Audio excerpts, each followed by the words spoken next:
Hello everyone, this is Jack with the Book Club from Hell, and before we start this episode, I would like to make a brief announcement.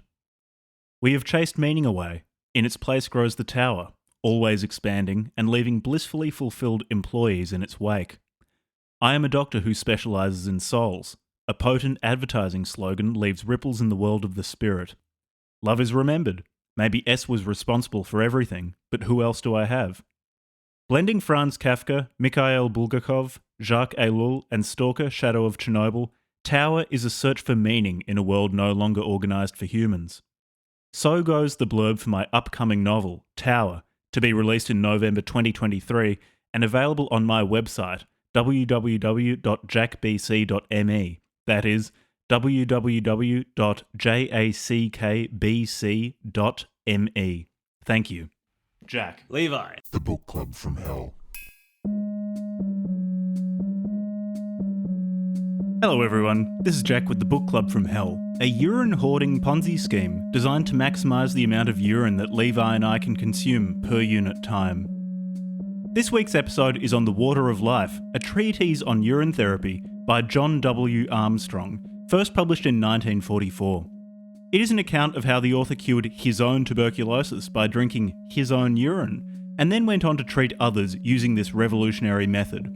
If you like what we're doing, please rate us 5 stars on whatever you're using to listen to this podcast on, consider subscribing to our Patreon, all that sort of stuff. So, if you're ready to learn about the effectively unlimited health benefits of urine fasts, then listen on. Enjoy. Degradation of heart valves, or heart valves just not operating properly, is because Inflammation in the bloodstream. Is because of ultimately because you're piss deficient, the oral piss deficiency. A classic. He says something about replacing tissues, but I think at core it's an oral urine deficiency. Oral urine deficiency really is the plague of the modern age. Like people think it's it's depression and anxiety or obesity and heart disease. Pish posh. It's because we're orally urine deficient. OUD. You know how Bill Gates, Justin Trudeau, and Hillary Clinton all put fluoride in the water so that they can mind control us with 5G microchips in the COVID vaccine? Yeah, I am aware of that true fact. That true fact. What I reckon we should start doing is organising underground cells of patriots to piss in the water supply to counteract the fluoride. Yeah, and to counteract.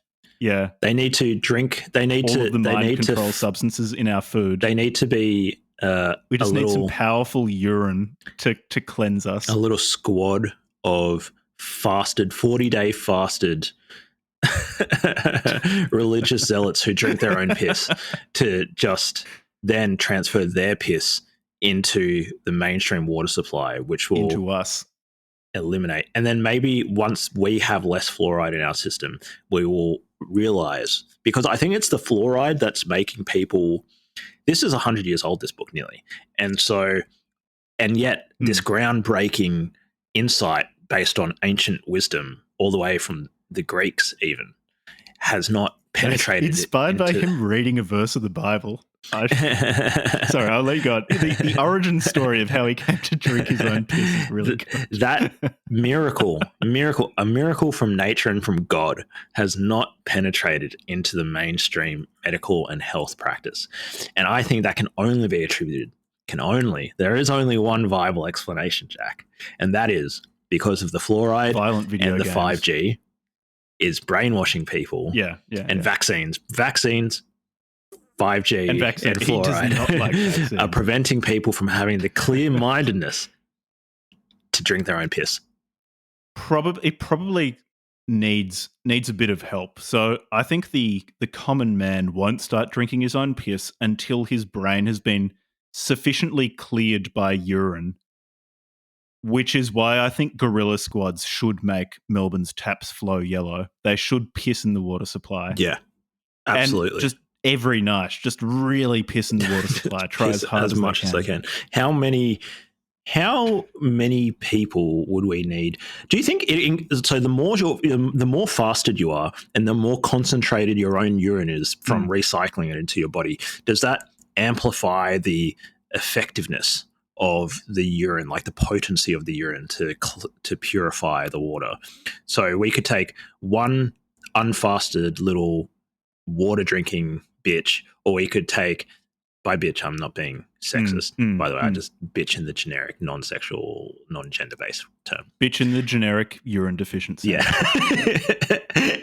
Or we could take one Giga Chad who has done nothing for the last 60 days except drink his own piss. And he is and rub it on his face. And rubbing his piss on his face. Remember, you need to and rub brushing his teeth with his own piss.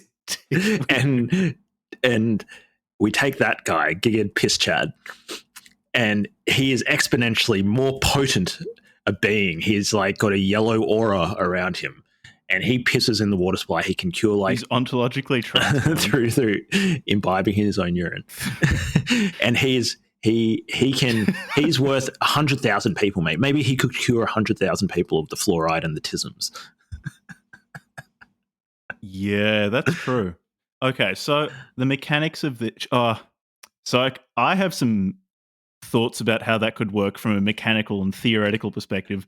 Should I say them now, or should we wait until we've explained the mechanics of how I think listeners, urine therapy works? If they're not convinced already, I'll say them now to give people a taste. Yes, a uriniferous taste of what to expect. Because Armstrong says, on one hand, with the urine fasts, he suggests that you drink tons and tons and tons of cold water while also doing the urine fast.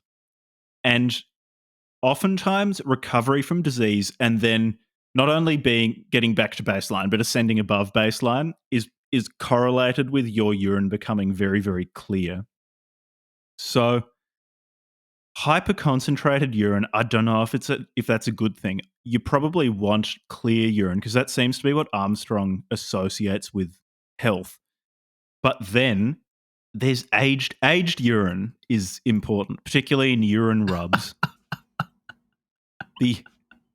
And he quite often comments happily upon the silky, somewhat gelatinous character of aged urine. So it could go either way.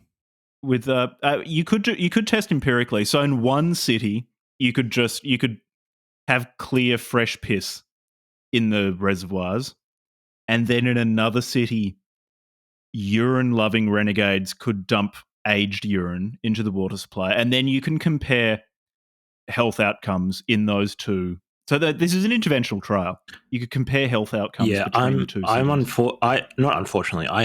I am also pulling on my in-depth knowledge of modern homeopathic therapy, and my conjecture is that just like tinctures become more potent the less concentrated they are, because they maintain the memory of the active ingredient. Yeah. Like when I mean concentrated, I don't mean like concentrated as in like there's more physical. You mean diluted? I mean diluted, but spiritually concentrated. Physically diluted, but spiritually concentrated piss from weeks of very interesting urine therapy from Dr. Armstrong. Sorry, he wasn't a doctor. Mr. Armstrong's urine therapy regime. So, should we explain? Okay, so what was this person's problem situation? The Water of Life, a treatise on urine therapy by John Armstrong.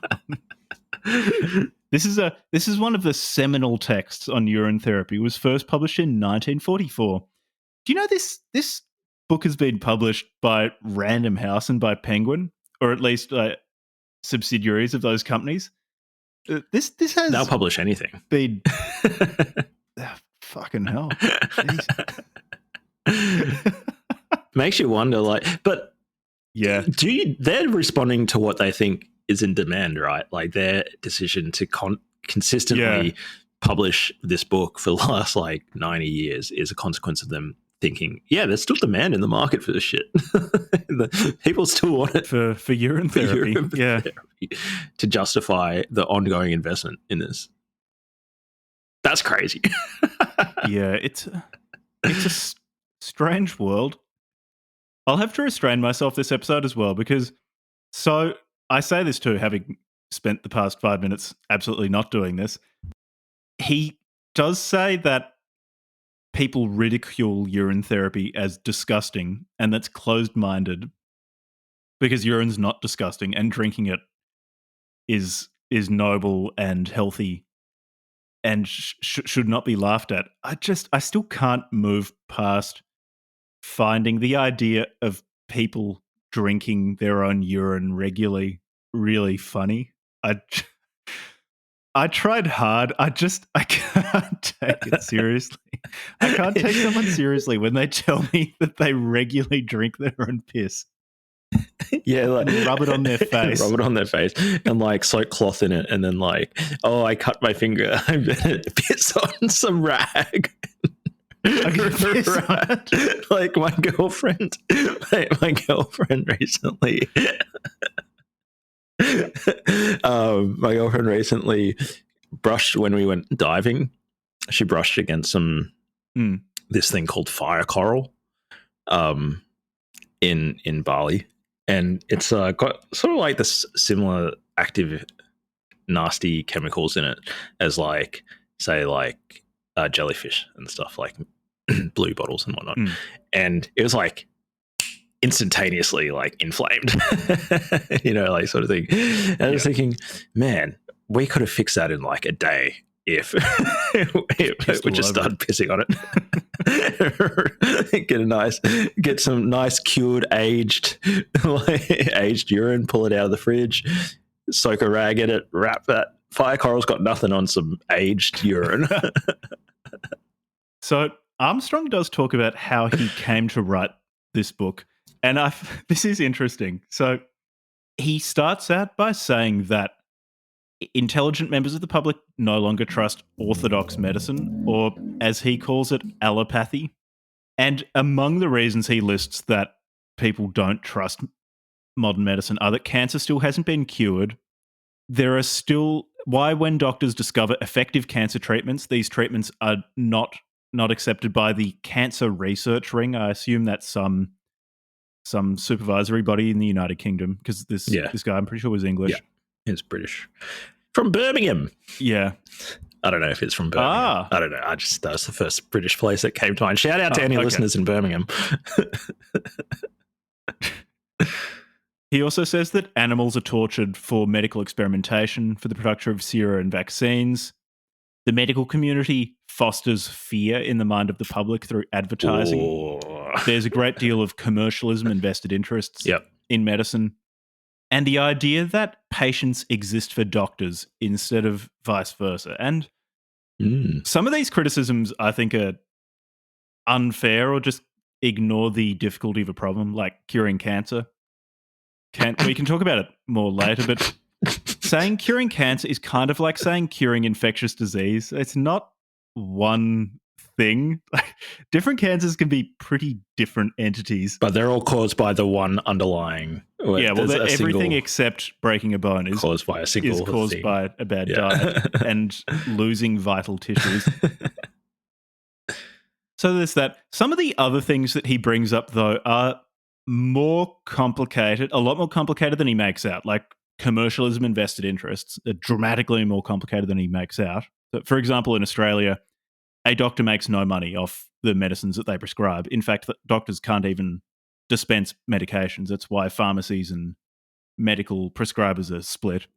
But the idea that patients exist for doctors instead of vice versa, I imagine in 1944 in the United Kingdom that feeling was stronger, but it still exists. There's still a definite sense of superiority, which I think if a doctor is not reflexive and not aware of why they're working, can become a big part of why they practice medicine, more for self-gratification than for helping other people. Status. I don't know what it's like in other... I think in other parts of the world that might be different, but at least in places like Australia and, from what I can tell, the United States, doctors are a high... potentially, depending on what sort of medicine, I suppose, potentially, a high status profession. But not just status. Like, I guess you could have another high status profession, but doctors also occupy this interesting, almost like an authority position with regards to health. Yeah, people almost view with this religious awe. Yeah, it's really interesting, actually. So if that was the case in the UK in the 1940s, then he was criticizing something like what we've seen. Yeah, and that's something with this book broadly, where he does touch on real problems and draw attention to real problems. It's just there's a logical disjunction at work between saying that commercial interests play a role, for example, in the development of new medications and the advertising of certain medications. There's a big jump from that to you should drink your own piss. That to me feels like a bit of a leap, and not a leap that I think is justified. Yeah, but that's because you haven't yet tried for yourself, Jack. The amazing curative I was about powers. to say, he does address this at several points where he says, unless you have been drinking your own urine daily for a few years, you cannot comment on how effective this is, which I really like that. I like that he says, I don't like these authority figures in medicine who say that we have to listen to them because they've arrogated to themselves this authority. And then also says, I, as someone who has been consuming my own urine for a very long time, am able to tell you that this works, and you are not allowed to tell me that it doesn't work. Could you imagine? They may have a medical degree, but I've been drinking my piss. Like piss every morning. And my morning, it's like, that's my qualification. What I imagine is this guy's like Patrick Bateman from American Psycho, the morning routine, except instead of it being like designer that scene where he goes over his morning routine, except he's just splashing piss on his face. He's just pissing in his face.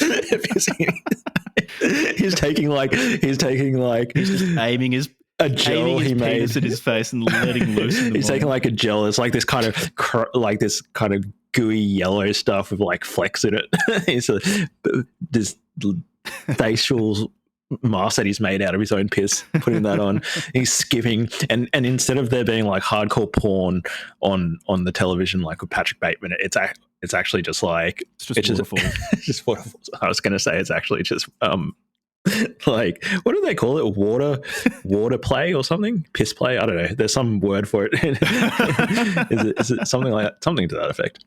Whatever it is, yeah. Guys pissing on girls pissing on girls. My knowledge of porn niches is not sufficiently developed to say what it's called. Let me. There's have a particular word for it. Name for urine. Name for based. piss porn. Piss porn. Here we go. Urbanthesaurus.org. Oh, there's a thesaurus, an urban thesaurus. Hey, wow. The internet's come a long way. It's grown up a lot since I was a kid. Water sports. Is that what they call it? Water sports. Really? Huh. Water sports or golden shower. I knew about golden showers. I thought golden shower, though, was just like a concrete act. I want to know the umbrella term for this whole movement. Yeah, because I guess water sports works. Yeah, because you could conceivably come up with all sorts of interesting ways to use your urine in the context of sexual gratification, not just peeing on one another. Like golden shower is just one way. It's not only good for health, but it's good for the. I should also add erotic vibes in your relationship. Talking about the sex reminded me how whenever he refers to a woman in this book who's undergone urine therapy, she always loses weight and becomes looks sexy, younger, looks better, and has children after undergoing urine therapy. She becomes sexy and fertile. Makes them hot and fertile after they've been drinking their own piss for 40 days. There is nothing I prefer in a woman than the rank stench of piss coming off their mouth as you go in to kiss them. Oh. Can you imagine taking someone home, waking up the next morning and she's not in bed? You get up to look for her and she's standing in the kitchen with a nice hot glass of her own piss, drinking it down. And you think, wow, that's a healthy woman. You get on one knee right there and propose to her. Yeah, you'd be pretty worried, actually, that she'd get pregnant. She'll be hyper fertile from all that piss. I mean, the thing is that you would have had a warning for her. Like, imagine going on a date with a girl. I mean, also you could reverse the genders, whatever, I guess. But imagine going on a date with someone. Too healthy. She looks too healthy. Yeah, she looks so healthy. She's like actively getting younger. She must be a urine drinker. you could sit. Yeah, she's getting younger before your eyes. You go on a date with this person, and as you go in to kiss the person, just the foul odor of urine, it's just like coming out of their mouth. Wouldn't you just stop for a second? It's like, I think maybe this is why I don't know any urine therapy people. They must be quite insular, no? Like, can you really, if you're the sort of person who regularly drinks their own difficult piss, yeah, you can only date other piss drinkers. No? Hey, you're at a restaurant, they ask what the BYO corkage is. Pull out a thermos full of pee and start drinking it. Are you just taking... What's the corkage on my own urine? Or you just... Your table is like, just orders empty glasses and just... Whoever needs to go to the toilet for next, like, has to take the glasses and do a refill. It's so gross.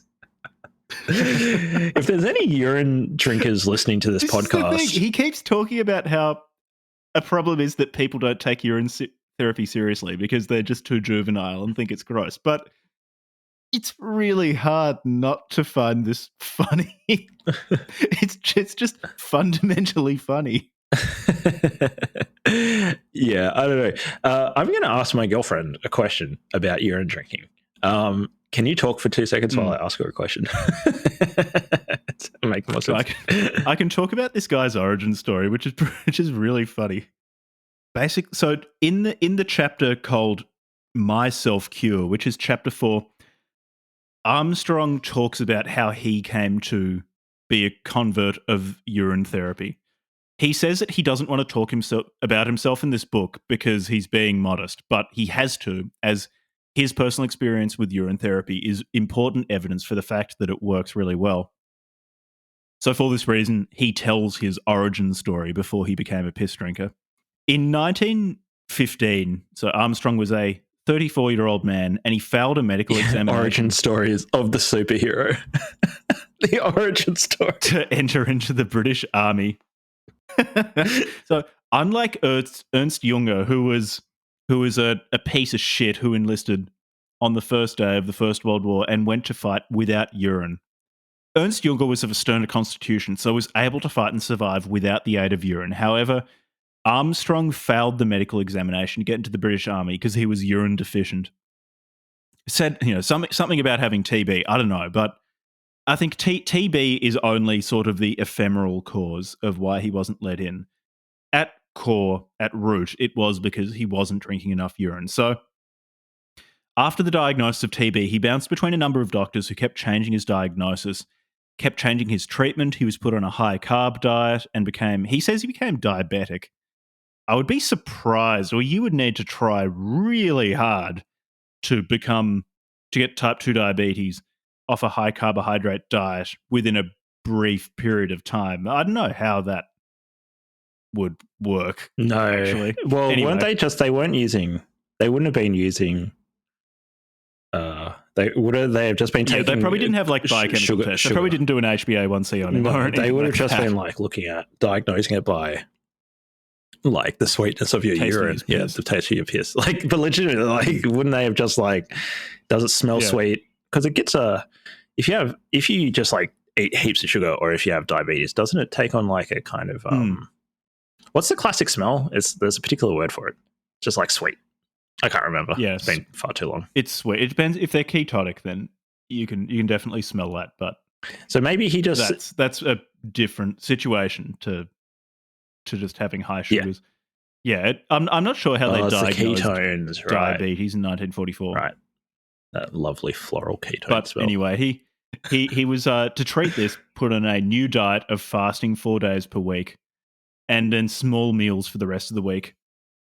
And after 2 years of treatments and changing diagnoses, Armstrong had lost faith in doctors. This was his superhero lowest point. This was the lowest point in the plot arc before he discovered the truth and started becoming the person who could heal everything with urine.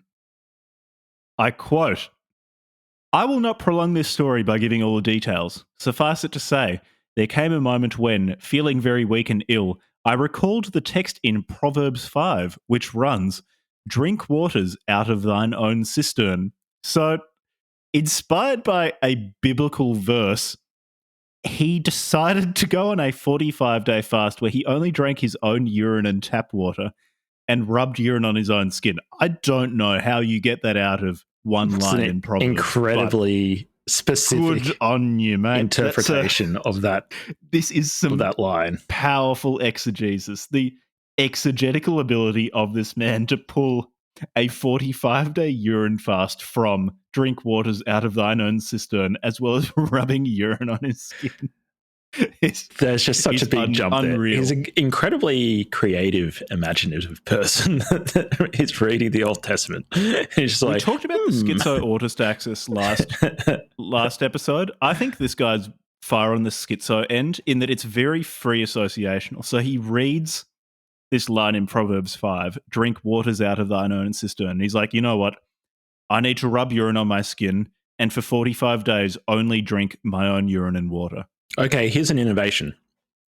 I'm not here to dominate this conversation, Jack. What if the autism schizo axis is? What if it's not a single axis? What if it's two-dimensional? What if it's like it's more like you can, because he's also just like Spangler, but in his own way, he's simultaneously free associational schizo, but he's also very, very like obsessive as well. So that's also high on the tism. So this is more like quadrant 2, high tism, high schizo.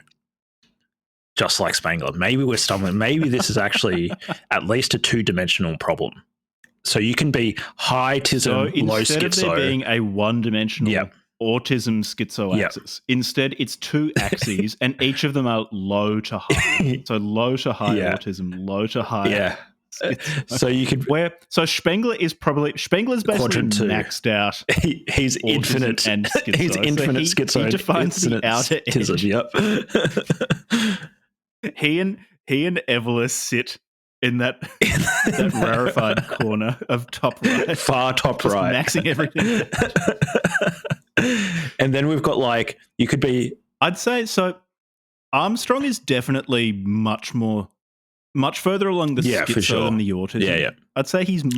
If you can read the Old Testament and pull out a 45-day urine fast, you're definitely you're high on the schizo end of the schema. But he's a little bit obsessive, but maybe that's just a consequence of he wrote a book about it. He wrote a 200 Not only wrote a book about it, but he spent decades by getting them to drink their own urine and his urine. Yeah. Then there's probably like, I don't know if this is worthy of saying this is like another dimension to the analysis, but you have to also think how charismatic was this person as well? Because if we take him for his words, his words for it, then he convinced a lot of people to drink their own piss. To not only drink their own urine, but to drink his urine. Because he gave a few people his urine to drink. He's a very generous man.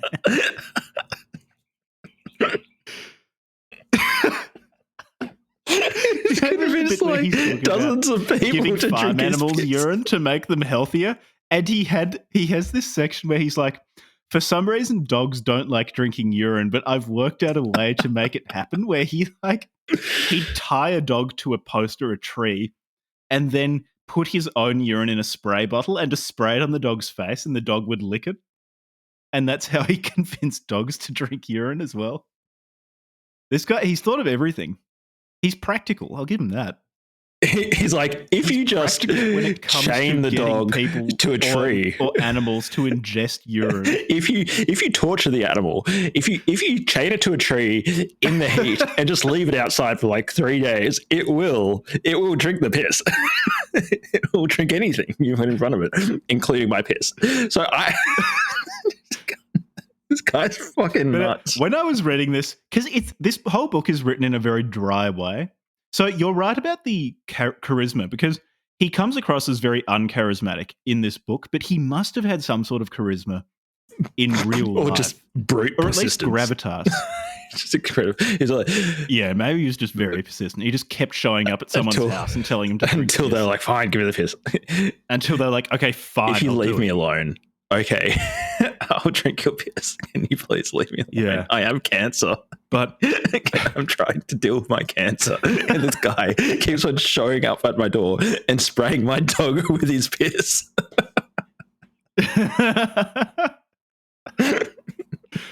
And he's got a Bible in one hand and a piss spray bottle in the other hand. Because this book is written in such a dry way that I did the equivalent of a reading double take when I read the bit where he talks about what first inspired him to start urine therapy. Was he just reading some biblical verse, which, like, if you squint, could be about drinking thine your own urine, cistern. Drinketh of thine own cistern, Jack. I don't know. Says it right there in the Bible, Jack. It is right there in the Bible. Anyway, there were several times throughout this book where I just started laughing. At the end of this treatment, I felt and was an entirely new man. I weighed 140 pounds, was full of vim, looked about 11 years younger than I actually was, and had skin like a young girl's. So it worked. And by 1918, Armstrong had started advising other people on urine therapy. And he was using Vim before computation was invented. That's pretty impressive. That's how powerful Vim is. Yeah, good on it. He was an early adopter. Yeah. Yeah, so like early adopter of Vim. He drank his own urine and Vim wrote itself in his like Temple OS. He was like, we need like Temple OS. Maybe. Oh, you know what? Actually, we should do Temple OS for an episode of this podcast. We absolutely should do Temple OS because you'll have a better idea than me as to. Oh my god, he's so funny. The achievement of having written your own operating system. There's just videos of him just like himself. dropping N-bombs and stuff all over the place as he's like furiously like coding out an operating system. I only know a little bit about this guy, but apparently the N-bombs were a way to scare away CIA agents who were trying to read his thoughts as he was writing Temple OS. So he would just blurt them out while he was coding. Yeah. Yeah, so funny. Genuinely interesting anyway, guy. Let's cover that. Let's do Temple OS for an episode. I can't believe we hadn't thought of that yet. Oh, a few people have recommended Temple OS to us. It's just like I have no background in computer science, so I'll be a bit lost. So you can lead me through Temple OS. I don't think having a background in computer science will help me very much with that one. But yeah, sorry, let's get back to it. Temple OS is a really good idea, though. Okay, so we could even do that for next episode. Oh no, we'll talk about this next episode. Next episode, I'm recording Tower. That might be the one thing that's crazier than Temple OS and urine therapy. Is Jack's hot new novel about the loss of meaning in technological society. But I'm giving too much away. Shout out to future Jack and future Levi and future Ed. Just stacking sats on the basis of the book. So yeah, anyways, we've done his origin story.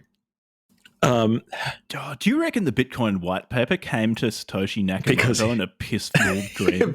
Piss-filled. He was just... It's like if you just drink enough of your own urine. So much piss. If you drink enough urine, he's like he didn't even know how to code. Appears, and it turns out it's Bitcoin. He doesn't even know how to code. He's just like some guy, and then he just starts drinking his own piss, and until he comes up with Bitcoin.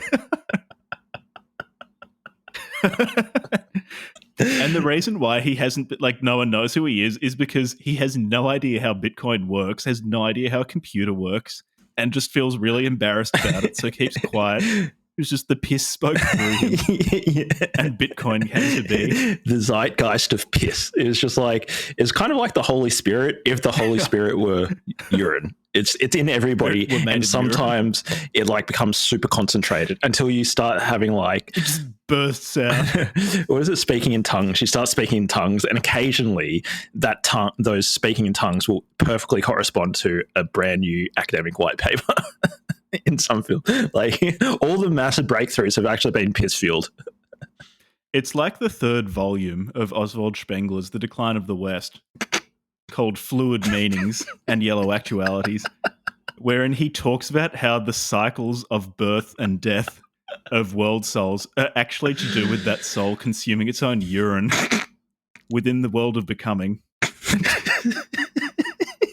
And it's the frothy actualities that spray off. And anyway, let's talk. You heard it here first.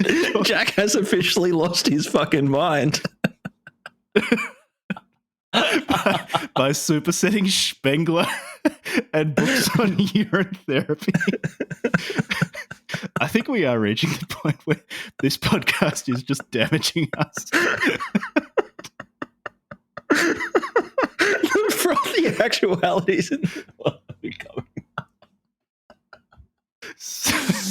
Oh man, it's so funny. Most of this book could be about 5 pages long instead of 140, 150 or whatever it was, because most of this book now is him talking about, in a very abstracted form of what this book is, between the beginning where he talks about his origin story and the end where he talks about how doctors are trying to make money off people by not making them drink urine, is basically a person comes in who is very, very sick and has been given a few days to live by doctors, and I told them to drink their own urine.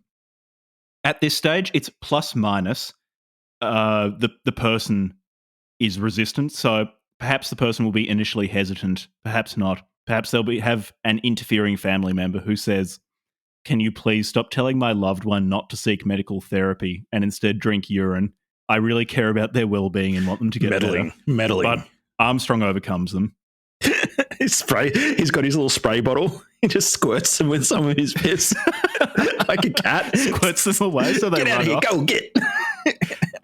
It's like when you're a 5-year-old and like you lick your hand and then chase your friends around by like holding your hand out. Except this is like a 50-year-old dude with like just stinking of piss. Yeah, chasing away family members of a sick person by spraying his piss at them.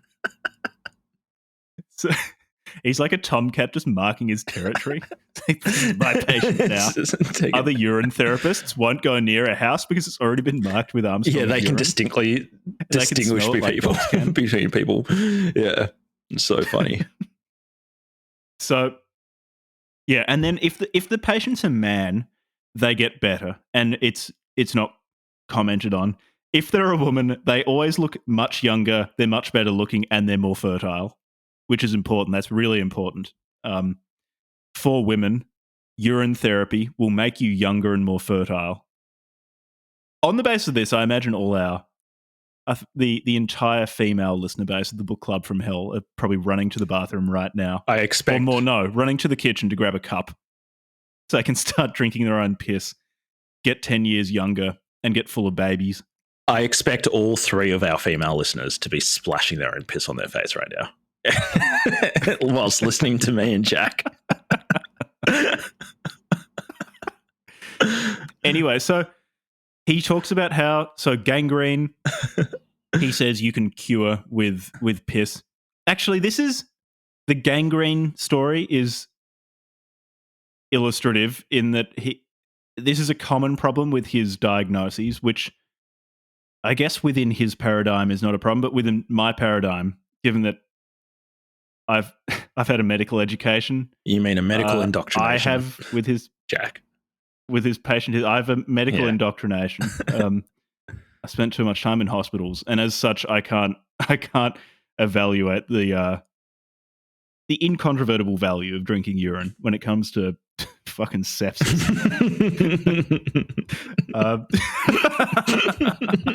The thing is, it's like if he doesn't want antibiotics and is just going to drink his own piss if he has an abscess or something, it's like, fine, dude, do it. Just don't convince other people, particularly people with kids, not to treat their kids.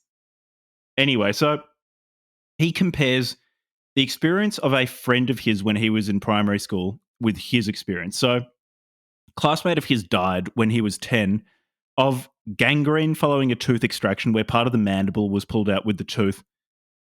I'm assuming the kid got septic and died from that. At the same time, okay, so you've got the orthodox medical treatment where the boy died. Armstrong compares this to his own case where he says he got a swollen jaw having been stung by a bee, and his mother treated him with urine and he got better. So you've got two comparable diseases because they both included roughly the same part of the body. You got when I read that, fucking possibly like I was just like, come on, you got man. like possible sepsis from a tooth extraction versus getting stung by a bee in the face. I was like, oh, one of them died, and that same one who died wasn't treated with urine. It's just not a remotely comparable. When I was reading that, these are just not when I was the reading same. that section, I was like, okay, wait, so you had like a tooth extraction or something else happen as well, and so like you know, because a cyst in your tooth is really bad, or like I don't know what it was like the dental profession 100 years ago, but like, you know, maybe there's a lot higher risk of infections or whatever, and so. Yeah, that's at least my read on it. It sounds like it got infected and then he got septic and died, which, that's a huge problem. That's really dangerous. And so, like, I was like, okay, so did this happen to him as well? Then he also had a tooth extraction and got an infection. No. Then he's like, I got stung by some bees. I got stung on the face. I'm like, that's not the same thing. It's just not. How does this help? It doesn't help. It's just complete misfiring. The jawbone's under your face, right? And the bee sting was on his face. So it's pretty much the same place, which means it's pretty much the same problem. They are physiognomically... there's a physiognomical correspondence between the beast being What does this say about the capital H history of these two boys? Yeah, the capital H medical history of what's the soul, the medical soul of these boys. So the doctors for the septic boy were taking a lowercase h, capital N natural history, whereas Armstrong's mother took a capital H, lowercase n natural history. Yeah. Armstrong and he got because you're looking. What's the Schmenglerian read? You're doing urine a therapy? physicalist chronological analysis of comparison of these two boys. But if you actually look at them through like the growth cycle of the soul of their diseases, the fact that they manifested on the jaw, the become was has the disease, but the becoming was the fact that one was urine deficient and the other wasn't. One was urine deficient. One soul was urine deficient. This might be our most schizo episode already. 40 minutes in. Anyway, so this case, or this comparison of two case histories, kind of sums up all of my problems with Armstrong's presentation of case histories when it comes to urine therapy. There's very little information given. So I don't feel confident really diagnosing almost any of these people, given that there's so little information given. Armstrong's just like, yeah, they had this problem. He also then disputes the use of diagnosing different diseases. How about actually we can get into some of the mechanics of disease, because this is important and is what I imagine he would say to my criticism that I just leveled at him. So he says that all disease is ultimately of one cause, except for mechanical disease. I've already said some of my problems with what I think is the fairly arbitrary definition of mechanical disease for him. But all disease is ultimately because you you are deficient in vital nutrients and vital tissues, which your body releases in urine. And when you drink the urine, you replenish these vital tissues. Armstrong then says that it's unclear to him why, if all disease is from only one cause, diseases manifest differently. He does adduce some evidence for it being astrological. So this one cause of disease might externally manifest in a different way depending on the influence of the heavens. Is something he puts out there and says maybe this is the case. But it's a question mark. I, having been corrupted by medical education, don't think that there's a single cause of all disease. Also, in terms of the mechanical versus non-mechanical distinction, that's a bit silly. I brought it up earlier. So he says a broken arm is mechanical disease. Valvular heart disease is non-mechanical, even though, very briefly, there are valves in the heart such that when it pumps, the blood, if they're working properly, pumps in one direction. And if you have problems with the valves, you can get backflow, which can cause a variety of problems. That is mechanical. The valve either works or it doesn't. That's a mechanical problem. But he's decided that that's not mechanical. Breaking your arm is mechanical. So valvular heart disease can be treated with urine. But a broken arm, to an extent, can be. It can be treated with urine, but it's not caused by urine deficiency. Whereas I was wrong. So valvular heart disease is caused by a bad diet and not drinking urine, whereas a broken arm can be caused by factors external to urine and diet. Like gravity. Yeah. Like which falling might have a urine dimension. Probably does. We're not sure yet. That's for the physicists in the audience. Please let us know if there's a urological aspect to the gravity. Unification of quantum physics and Einsteinian relativity is the missing urine is urine. It actually turns out God has been pissing for the last 14 billion years. It's not string theory, it's fluid dynamics. Fluid dynamics. It actually turns out fluid dynamics is the deepest of all theories, but only one particular type of fluid. Yeah. The dynamics of urine are deep and the urine soul of the universe flowing throughout the cosmos. Yeah, so now that you've polluted the airways with your dogmatic allopathic propaganda, Jack, let's get back to the truth. Urine therapy. Just going through my notes, so basically everything, or almost all chapters in this book, will be about leukemia or cancer. I'm not sure why he separates those two. Maybe this might have been at the time when the causative mechanism between solid tumours and things like leukemias weren't understood. So maybe that problem of separating out leukemias specifically and just cancer as this huge group I don't know, would have made sense given the knowledge base at the time.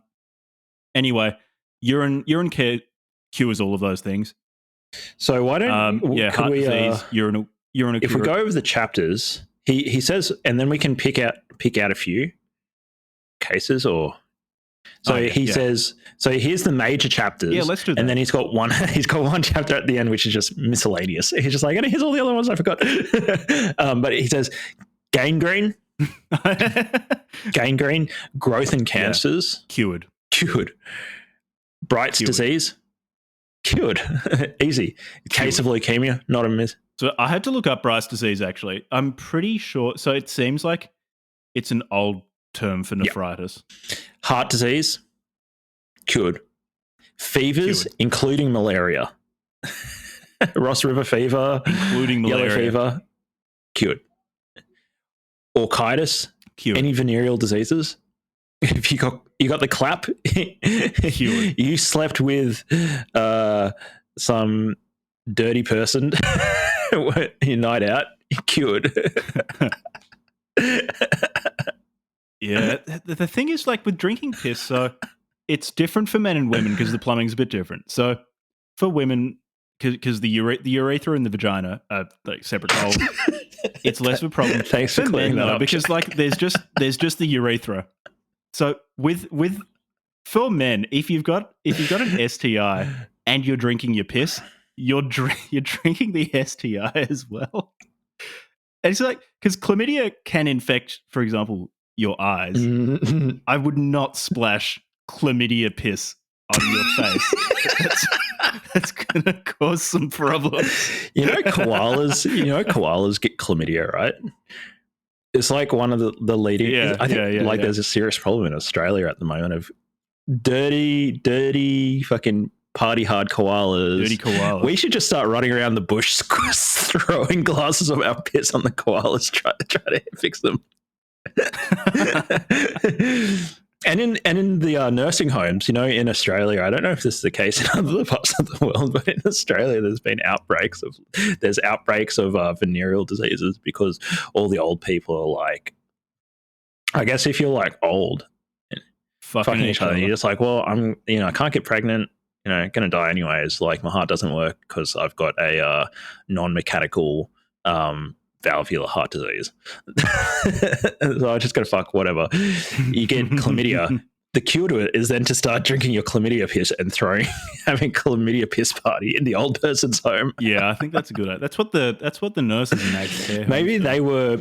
That's probably why all these. They collect the patient's bedpan and just tip it over their head. Yuck. The patients leap out of bed with renewed vigor. They look like they're 25 years old. If there are any nursing home nurses, like old person's home nurses, listening to our show, as a matter of professional duty, your duty of care to your patients is to take their bedpans and throw the piss back in their face to fix it. They might even start reverse aging, and they might check themselves out of the nursing home.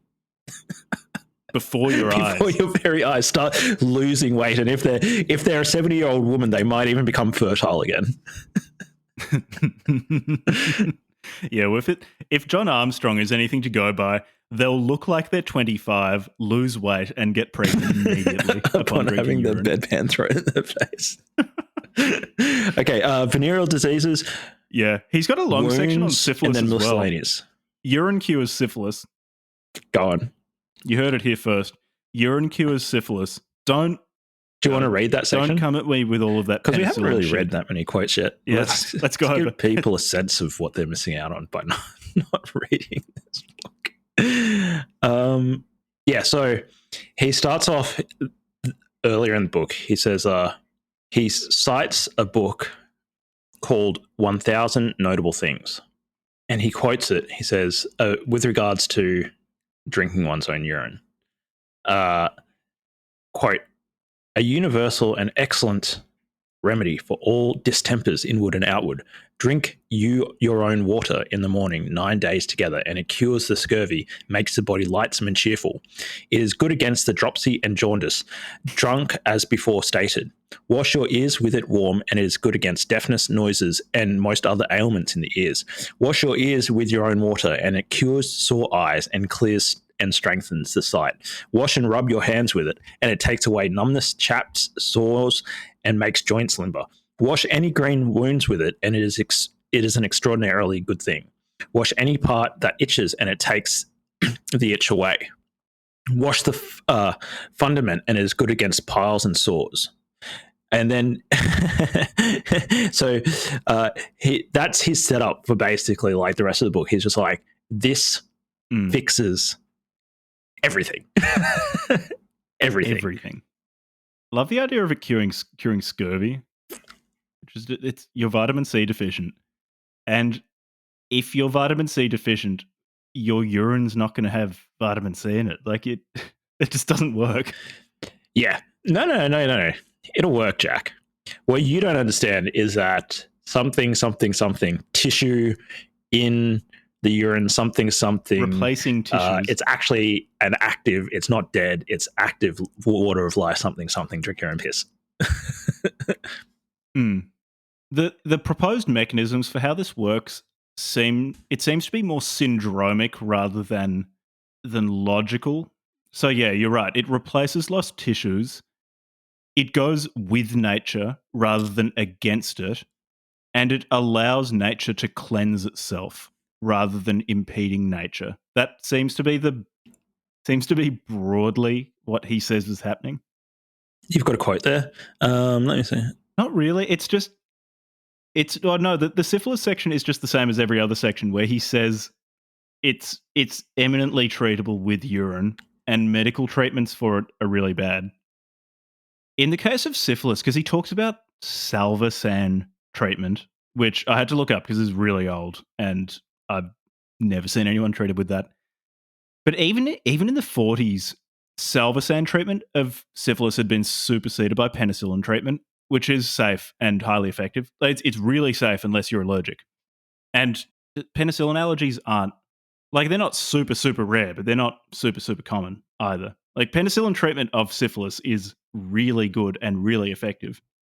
Also, actually brings up another thing that he talks about, and I hear regularly, that medicine doesn't treat the causes of illnesses. It only treats the symptoms. And it's good of him to bring up syphilis, because when it comes to antibiotic management of syphilis, you are just treating the cause of the disease. Like, the cause of the disease is that there's this particular bacterium, Treponema pallidum, which has infected you, and antibiotics just kill You it. see there, Jack, then once it's dead, that is it stops causing classic biomedical allopathic indoctrination. The bacteria is just allopathic. the symptom of the deeper underlying cause, which is a moral degradation and a lack of urine. The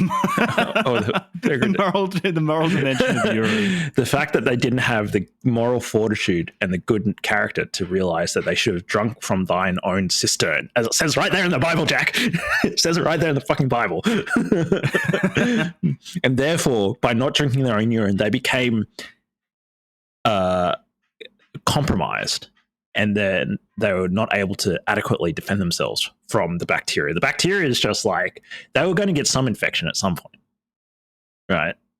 But really the cause was their compromised immune and the immune system of their body and the immune system of their soul. But yes, topically, fine. There's a little bacteria there, whatever. Yeah, that's just incidental. What about this? He quotes one of his friends, Mr. O. Warnock Fielden, about the mechanism by which urine cures everything, and Armstrong says that he doesn't necessarily agree with Warnock Fielden, but then goes on to quote him at length without offering any criticism. So I don't know where those differences in opinion come in. But you've got the thing that we've already talked about, how urine replaces hormones and organic tissues, which are used to rebuild damaged organs. There's actually a homeopathic element. So Warnock Fielden said that animals lick themselves to homeopathically expose themselves to toxins and germs, and urine contains homeopathic amounts of the toxins that cause disease in the body, and by drinking it, we train the body to resist these toxins as an antibody, which is good. You've got just one antibody fighting all those toxins. Just the universal urine antibody. You've got more urine in your bloodstream now. Yeah, just the fuck everything up antibody. Just one of them prowling your bloodstream. You've just got the Terminator B cell with one giant antibody hanging off it, chasing everything down. He says that goats are very healthy because they drink their own urine. I like this piece of evidence the most, probably. Goats are a priori healthy, and they drink their own urine. Therefore, urine causes like them when I think of health, so when I think of a symbol of health, very important. Like what's the animal symbol of health? Like if you were a doctor and you're like, what's my spirit animal? I just think goat. Goat. You know why? Because goats are healthy. They drink their own piss. Look at them.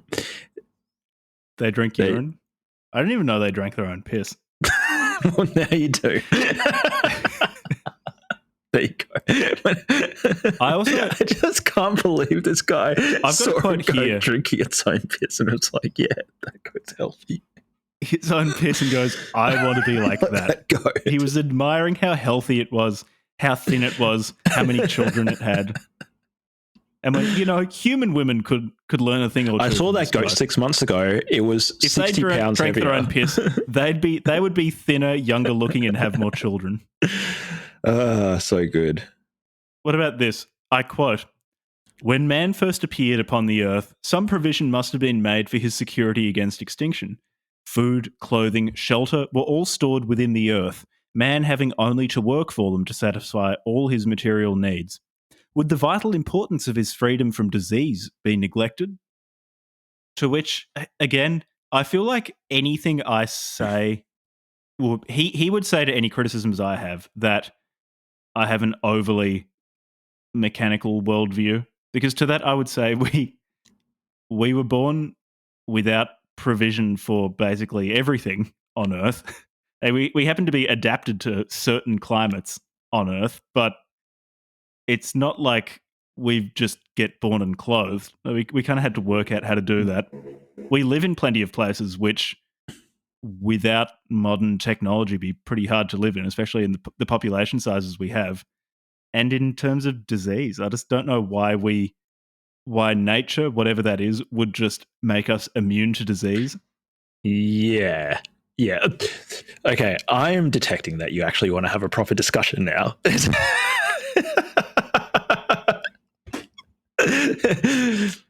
Jack and Levi is high on the tism part, and I need to explicitly check in with my interlocutor that he wants to have a proper conversation instead of just taking the piss the whole time. I guess my problem, but all of my criticisms of this book are going to end up being the same thing, that he just provides no mechanism of action for anything. Has a go at anyone who does actually bother providing a mechanism of action for how things work. Yeah, that's kind of my fundamental problem with this. Anything I say will be a variation of that.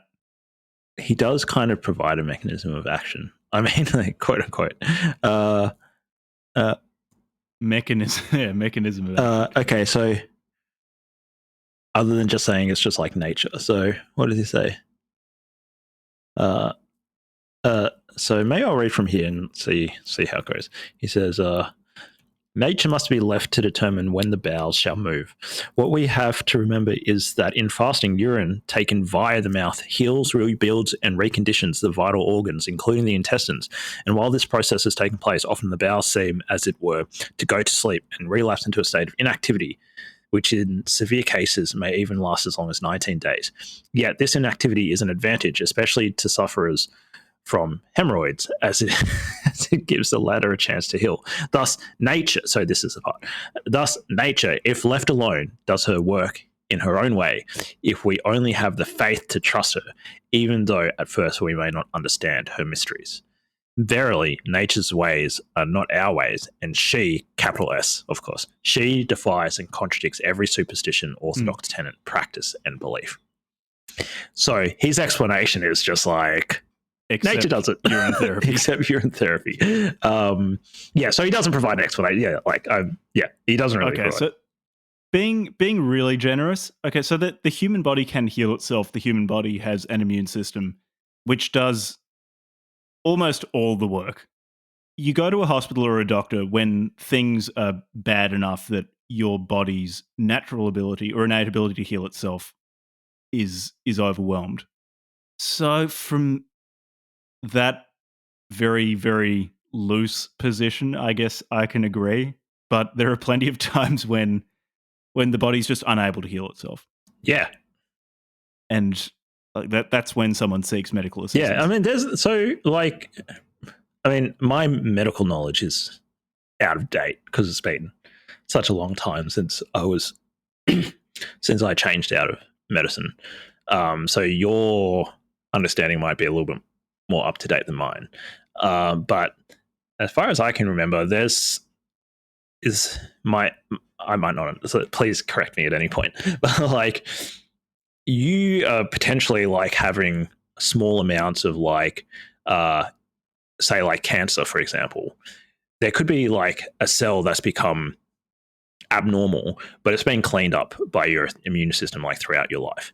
And earlier in your life, your immune system's more active, more capable of dealing with that stuff. And maybe we don't fully understand the mechanism of how the aging process works and why that deteriorates over time. But you're basically building up an accumulation of damaged cells. Later in your life, potentially, you're having like more aberrant cells and less capacity to essentially for your functioning immune system to clear away those aberrant cells. Like, why was I talking about that again? Something to do with cancer. Oh yeah. So 100%. Like, your body is often the thing. Like, your body, not our technology, is its own first line of defense. Nobody's debating that. But yeah, and in almost every case, and well. even like, say you're getting sick with the flu or whatever. Like, sure, you might take, if it gets really bad, like antivirals, but like, you're only going to take like antivirals if you're like fucked up. Like, most doctors will just be like, yeah, just rest. Yeah, and their efficacy is or limited. Antibiotics if you get some other like downstream infection. But like, doctors don't want to prescribe you stuff unless you're in like a really, like, my experience going to the doctors, they're always just going to say, go home and rest. Well, the thing that your immune system is really amazing. It's awesome. It, most of the time, will actually fix it. Might be. I mean, there's a lot of amazing things about the body, the human body, but the immune system's pretty cool. It's definitely up there. Yeah, that's the part I've always. Yeah, it's definitely up there. Immunology environment. Yeah, it's way up there in the coolness things that are cool about the human body. Yeah, so I guess I wouldn't disagree with him in principle about what he's saying there. It's just that his idea that, I suppose, as what you're saying is like, he's almost saying that like, well, anything that then goes wrong further can just be fixed by urine, right?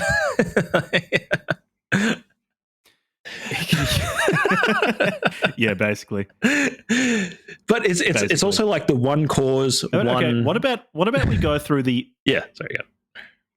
What about we go through the protocols of urine therapy? Because there's basically one therapy he proposes for everything. And there's not really any variants. So we could start with diet. So he says a good diet includes fresh fruit, mostly apples, oranges, tomatoes, and bananas, salads, steamed vegetables, and it's important that they're steamed. And whenever he talks about steamed vegetables, steamed is italicized to make sure that you know that you have to steam vegetables or you're going to get sick. Potatoes in their jackets, unpasteurized milk. Pasteurized milk is poison. Of course. Honey, small amounts of steamed fish and meat, eggs, and naturally urine. And your own urine is better than that of someone else. But if you're desperate, you can drink someone else's piss and it's still better than nothing. So it's interesting the emphasis he puts on diet. Okay, so trying to steelman him. The steelmanning, as with my steelman before, of acknowledging that your immune system is important, is going to be me drawing a pretty long bow, but I'm looking for things to agree with in this book. So diet's really important, yes. In terms of what a good diet is, don't want to be too prescriptive. There are a lot of different good diets that people eat that they're healthy on. What's probably more important to be aware of is that there are a lot of ways that you can eat well. There are a few ways that you can definitely eat really badly. And so avoid things that are very, very high in added sugars, or just don't eat too much of things that are super high in sugar anyway. If things are just too highly processed, like if you look at a Cheeto, for example, and you just don't know what things did it originally come from, then that doesn't belong in your body. That's like a lot of the high value add stuff sold in supermarkets, I think, is just poison and not fit for human consumption, not medical advice. So there are some ways that you can eat really badly. I agree with him on that. I wouldn't be as prescriptive as he is, where he says, for him, it's like, oh, you cannot eat bread, you cannot eat white rice, or you're just going to get sick and die immediately. I wonder what He has a real thinks problem with condiments. of raw eggs and nationalism. Particularly the nationalistic aspect of eating raw eggs. He didn't strike me as a nationalist. He didn't discuss any of his political views in his treatise on drinking his own piss. Urine therapy. So that's one pillar of his management. The next is drinking your own urine every day. You've got maintenance urine therapy, which is drinking your urine. He says morning urine is the best. So when you wake up and you really need to piss, don't do it in a toilet. Piss in a jar. Do it in a cup. Drink it down. Yum. Just that's how I start my mornings now. A hot steaming cup of 8-hour baked piss. just so many things wrong. You know how you've got like barrel-aged scotch and things? I've got bladder-aged piss each morning to drink down. So that's maintenance. When you're acutely unwell, though, what you've got to do is start going on a urine fast. So the only things you drink are water and all of the urine you pass, as well as urine rubs on your face and neck. So for some reason, he doesn't propose a mechanism for this. I'm assuming the sheer moral virtue of the act is probably the causative mechanism. So you rub urine, particularly on your face and your neck. That's really important during the urine fast, as well as if you've got some sort of wound, a urine compress. So he does note that this is a practical aspect of management. If someone has, for example, a lump on their skin, you don't want to perform a urine rub over the lump. Instead, what you want to do is a urine compress. So you soak rags in urine and then wrap them around whatever the affected area is, and you keep them wet with fresh urine as the need arises. Can't deal with this. So that's basically his treatment modality is just soak yourself in piss. How much piss does this guy have access to? This guy is he just pissing all the time really and just collecting? He was completely obsessed with piss. What would his house have just disgusting? Like? This absolutely fucking rank. Like the guy, how did this guy even get this book published? This guy's life must have revolved around urine. Was running around to sick people, squirting them with a piss bottle and chaining dogs to trees and forcing them. Like I'm all for people having a hobby, but you don't want to take your hobbies too seriously. You don't want your hobby to become your personality. And I feel like this guy's hobby, which was drinking piss, became his personality. Which there was one more thing about the protocol. Like it's weird to clarify. Oh yeah, well, the fast. No, like just a little bit to add about the fast. He's talking about like really long fasts in some cases. If you take him for his word, he's saying like weeks potentially of fasting and drinking nothing but your own piss. And occasionally, and as Jack said, he'll like italicize some words to really, every time he says, and you can sip, you can sip. Oh, yeah, you have to sip. Cold, italicize, cold water. So you're drinking nothing but your own piss, but you can have a little sip every now and then of some fresh water, cold fresh water. That's the only other bit. And so I was just thinking, like, if you take him for his word... Oh, and you shouldn't get vaccinated, actually. Yeah, he hates vaccines. I mean, like, we didn't really need to say that, did we? Which was sort of expected. He was like, you shouldn't take them because they cure infectious diseases, but they give you diseases later in life. Again. And it's even with vaccines, it's like, not all vaccines... To even just say that they're all the same is a simplification. And especially with the vaccines that, for example, like scheduled childhood vaccines in Australia, the amount of safety data behind those things is just so far beyond like anything else you're going to put in your body. Yeah. And so like, and then all the things that people put in their body anyways. But yeah, like, what was I going to say? Oh yeah. So if you take him for his word that he did actually convince all these people to undertake his protocol, he convinced people to starve themselves for like extended periods of time and drink nothing but their own piss. That's Do you remember the bit where he talks completely about insane. Sailors stranded in boats drinking their own piss, and how it's actually their fear at being stranded which ultimately shortens their lives, whereas if they just could relax and drink their own urine, then they'd survive for a really long time. Just one of the repeated keep calm and drink urine. Calm and drink your own. That's what you've got to do in any crisis. Keep calm and drink your own piss. Keep calm and drink urine. Yeah, I think that's good advice. That's how Ernst Junger survived the First World War. He was just running around drinking his own piss. When he was getting shelled in a trench and when all of his fellow soldiers were cowering underneath the shells, he was just peeing into his own mouth. The shells were bouncing off him. Like they'd score a direct hit, but the power of urine would compel him to do a 180 and fly back towards the British lines. Or he'd run around whenever somebody got a wound, a mortal flesh wound. Junger was just there pissing on them, like, "Don't worry, I've got the cure." The guy's got like his arm blown off, like shrapnel in his face, and Junger's just pissing on him. And miraculously, his arm just grows back. Please leave me be. I'm trying to have one last fond recollection of my wife and before child I die. back home. Junger's like, no, I've got the cure. Where I'm going to save you. Hans starts pissing in Hans' face. Turns out Sergeant Junger, he was going to survive, and then he got an infection from disgusting urine that you pissed in his face with. Yep.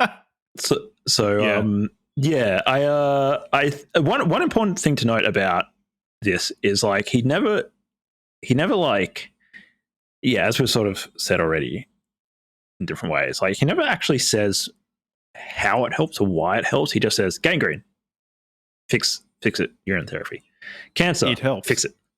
Stranded on a desert island or whatever, fix it. Just drink your own piss. It's just like, do anything. Yeah. Anything is wrong, just drink your own urine. I don't know what to say to this. It's just such an absurd book. Is your wife asking to get divorced because you keep feeding your children urine? Well, got to double down on the urine. She'll come around. Maybe put a little bit in a squirt bottle and start squirting her with your urine. That'll help with the divorce. She'll immediately take you back. And also she'll lose 20 pounds and look 10 years younger. Honey, I love you, but all this urine stuff, you're just hurting me. Every time I see you feeding the children urine, you're hurting me. I just don't understand why she wants to leave. I'm just trying to help. She's been brainwashed by the biomedical allopathic establishment. When you get over the urine, I'll be here. Oh, man. Okay, were there any other interesting points to note about? We had a point about, general discussion about medicine. One of the things he said was like medicine back then. So say in the 1940s, what were some of the issues? Maybe you could say like, all of his criticisms could potentially apply back then. If I just kind of just took him for like, fine, they're all your criticisms of the biomedical model of medicine apply. But it's like fast forward 100 years to where we are now. And it's like allopathic medicine, quote unquote, has made huge strides in curing lots of diseases and eradicating lots of, like when he was around, they still had like polio and stuff. Now in places like Australia, we've essentially eradicated polio. And polio is not. It's just try curing your polio by pissing on it. Have fun with that, or by drinking your own urine.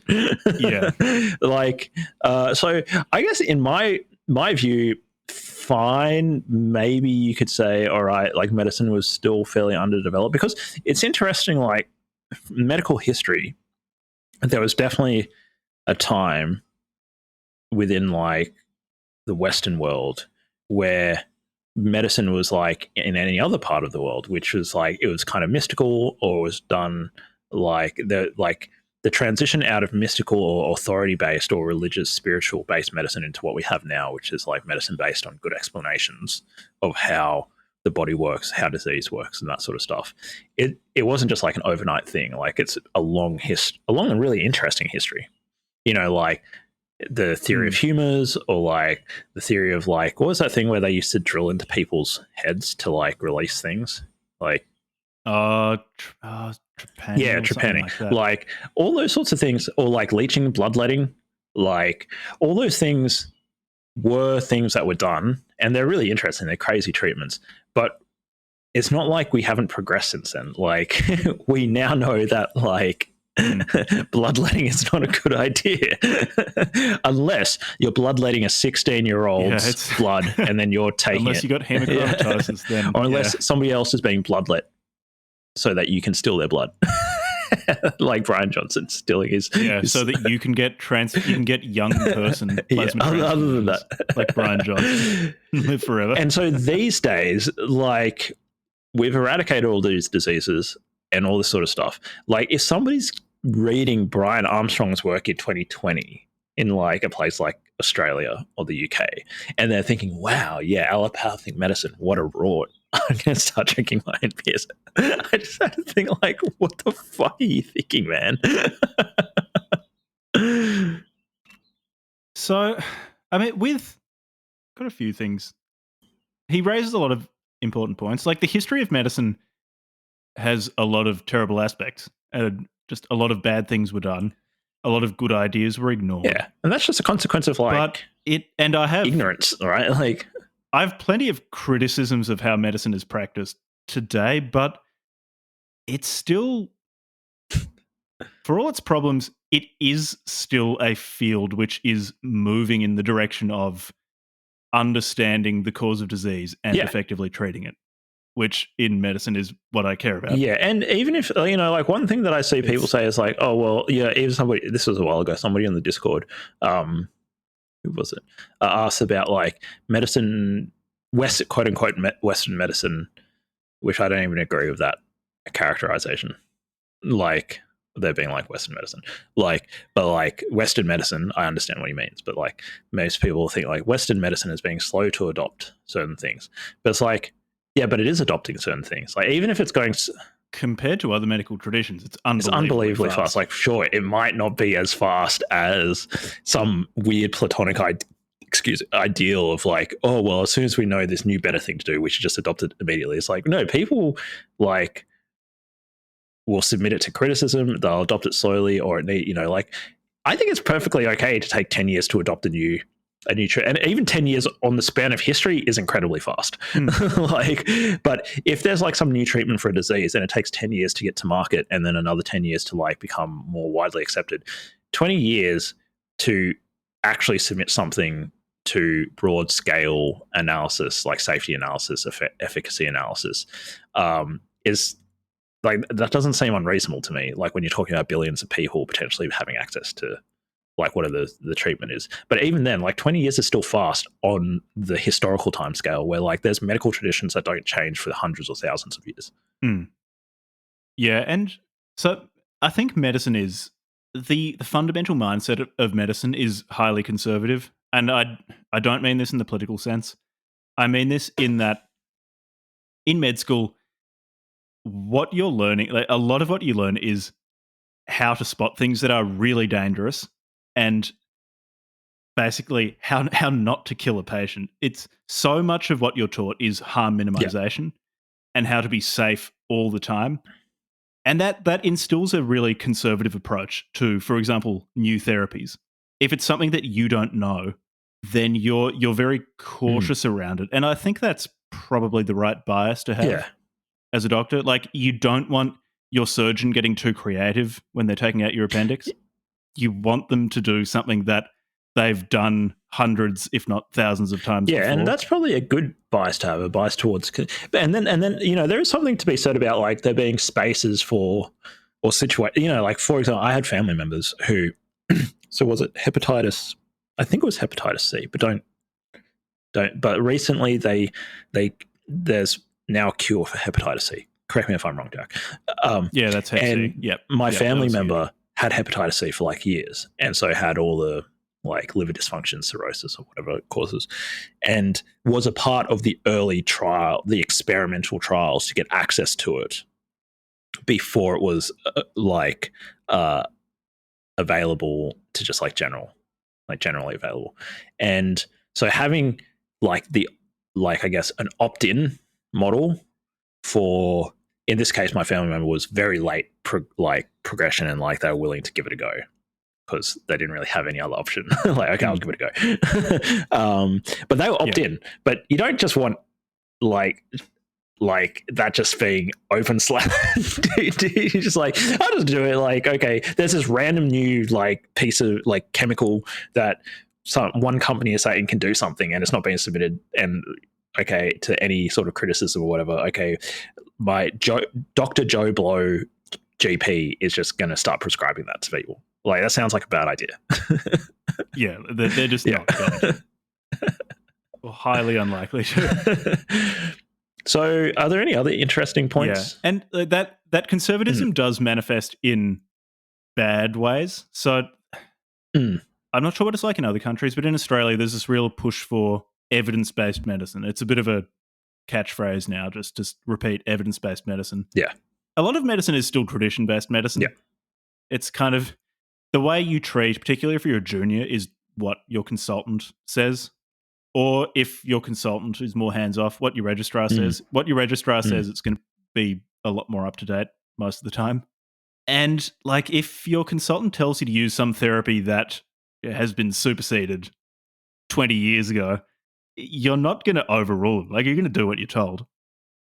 And so, like, that conservatism when it comes to new treatments is significant, and that traditional aspect does slow down adoption of new and more effective therapies. The thing is, it's a human pursuit, and it's highly imperfect. And one of the places where I do get irritated with alternative medicine providers is that they'll point at the aspects that I think make so-called orthodox or Western medicine, both of which I think are kind of silly labels, strong, in that there is a culture of self-criticism, less than there should be, but a culture of self-criticism and openness to adopting new treatment modalities on the basis of scientific evidence. And oftentimes you'll get like a naturopath point to that and say, look, they keep getting it wrong. They don't know what they're doing. Or to also say, look, they haven't cured everything yet. They don't know what they're doing. And then on the basis of nothing, say like, yeah, eat these nuts or something like that, and it'll make you better. Or drink this piss. Much of the time, if someone is willing to pay money to a naturopath and it makes them feel better, fine. Like, you go for it, do it. It's more when either they drop out of effective medicine on the basis of that, and then invariably when things get really bad, come back to the hospital and like, oh, can you fix me now, please? Now that a condition that was previously manageable is now incurable. Or the naturopath will give them something that makes it far worse. I remember once there was a particular patient who had breast cancer that I think was either estrogen or progesterone receptor positive. So basically it responds to estrogen or progesterone. I forget which hormone it was specifically.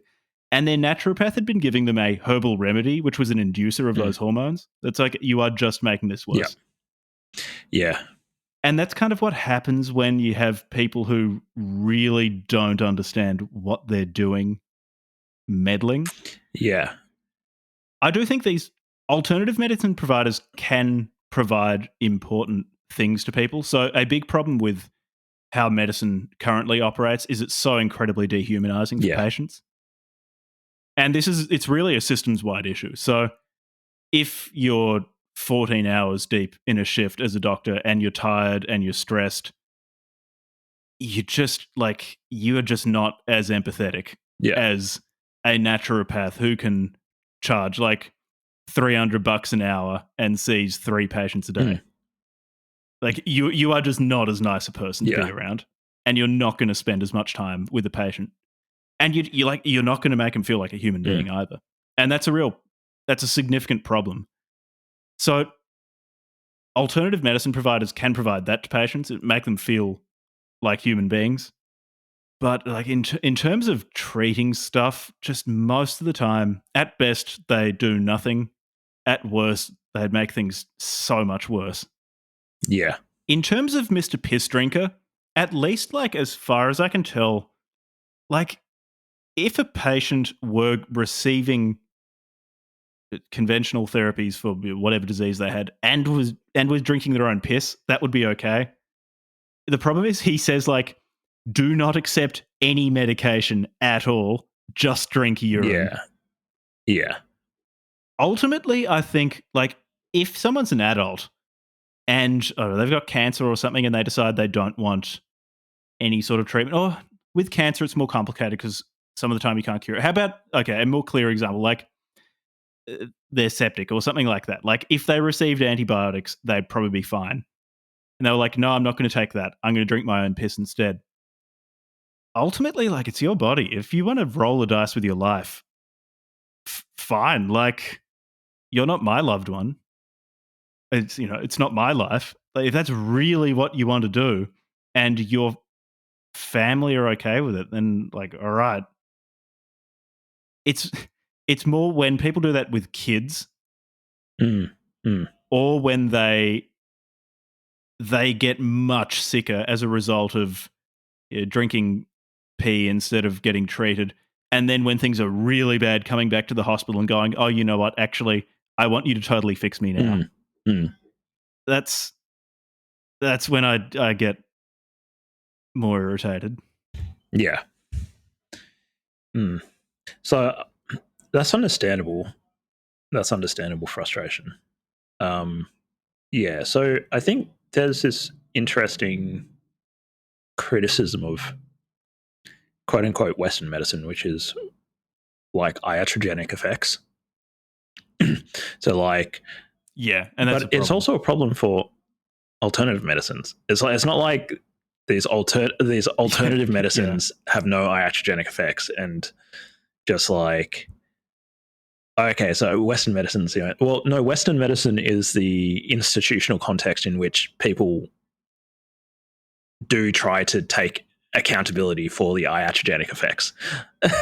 Whereas like as far as I can see, like in alternative medicines, they never even seem to acknowledge that, oh, I could be causing, like say that herbal medicine that you're talking about before, like that was inducing the hormone that was making it worse. Like, was any accountability or responsibility taken for that, or like the idea that maybe we should look at? I'd be pretty surprised. Yeah, so you can say that there's iatrogenic effects in Western medicine, which sure, maybe there are in different circumstances, but it's like that happens for elsewhere. Listeners, the iatrogenic it's harm caused by the treatment. Yeah, and but it's like the alternative medicine gurus who levy this claim are they implicitly saying that there's no iatrogenic effects from their interventions?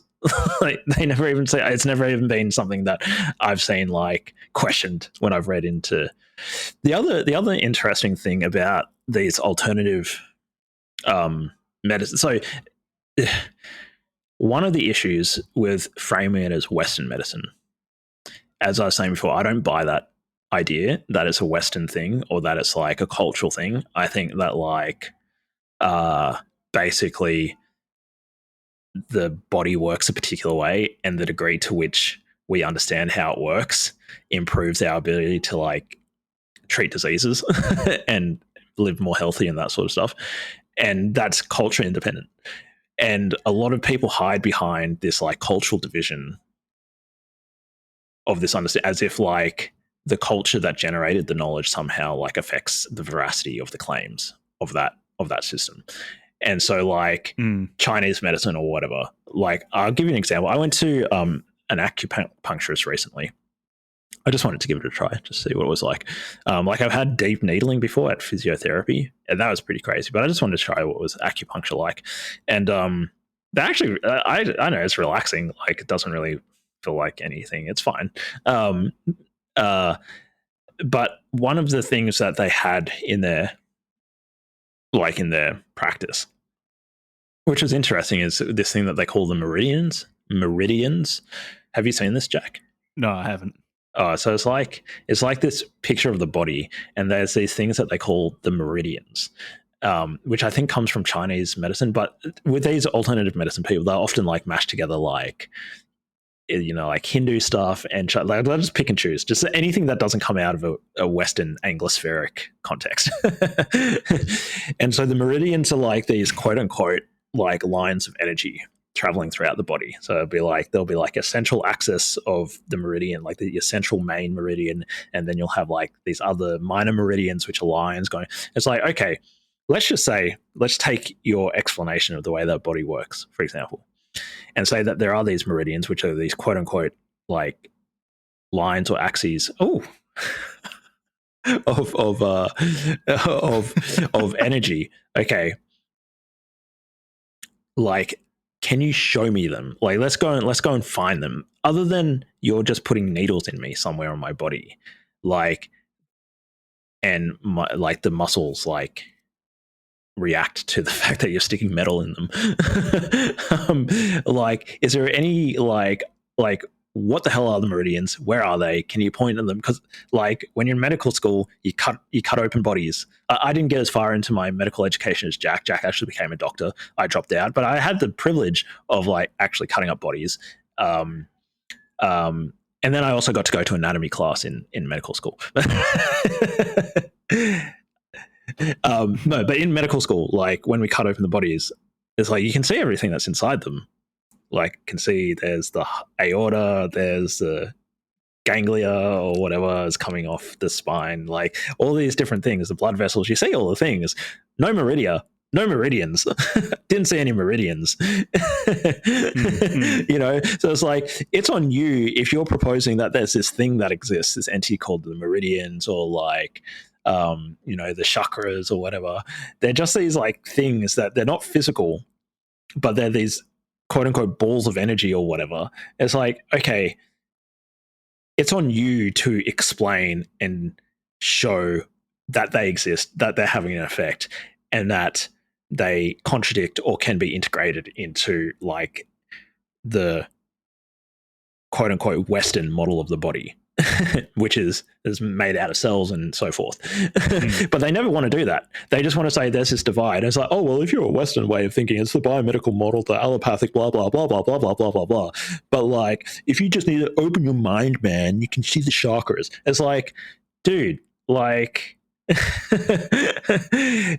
I think it's also, Pete, there's a revealed preference globally that when most non-Westerners are given the ability to access Western medicine, like vaccines for their kids, they say, yes, I would like to. Would you like me to remove the glaucoma from your eyes? You go into any village anywhere in the world where there's people who can't see because they've got like a treatable it's not glaucoma, cataracts. Like very treatable thing, simple surgery, like the Fred Hollows Foundation curing lots of people. No like person from quote like some other medical system, when Fred Hollows Foundations turns up in their village, says, no, get out of here, Western doctors. Maybe that happens, but joke's on them. Like, so I just think it's a false idea that there's this like... And then I think we've said this before, like on another episode where we covered non-traditional, like non-Western medicines, is like, if there is some idea that works and it has a good explanation, like quote unquote Western medicine will adopt it. Eventually it will adopt it. Like, it might not adopt it immediately, but it will adopt it at some point. It'll submit it to criticism and it'll integrate. That's why it's not quote unquote Western medicine, because it's just medicine that works. And it's not perfect. It's not perfect. Yeah. There's lots of criticisms, and the incentive structures of different healthcare systems can change the dynamics of that. So if you're in a system, for example, where doctors make money off the sale of medications, then like there's a pretty clear financial incentive just to give people really, really expensive stuff. Or if you're in a system where, like for example, in the US, where how much different medications cost is often quite opaque, and the who ends up paying for the different medications is pretty complex. Yeah. Which leads to all sorts of bizarre incentives for both prescribing and for which possible drugs get funding for research and trials. That also complicates things. But yeah, broadly speaking, people want to be healthy, and that's going to be a major driving force behind a lot of drug development and prescribing. And like what I part of the problem, like I guess a lot of the criticisms that irritate me are saying that Western medicine doesn't meet up to some platonic perfect form of how it should be. And then you make the leap from that to, like, in this case, you should drink your own urine, or like you should get into acupuncture, whatever it is, or you should get into like whatever I'm currently selling, which is like, if you want to do those things, fine, but you might have to bear the consequences of getting sick and not being able to recover eventually. Okay, so my last criticism of all this is that's fine. All of that's fine. Okay, like people can do what they want, whatever. Except, Jack, at major Australian universities, I don't know, I can't speak for other parts of the world, but like at the University of Technology Sydney, UTS, they have an undergraduate degree in Chinese medicine, for which you can get, like, I believe you can get HEX. Is it HEX? That's the government subsidized places.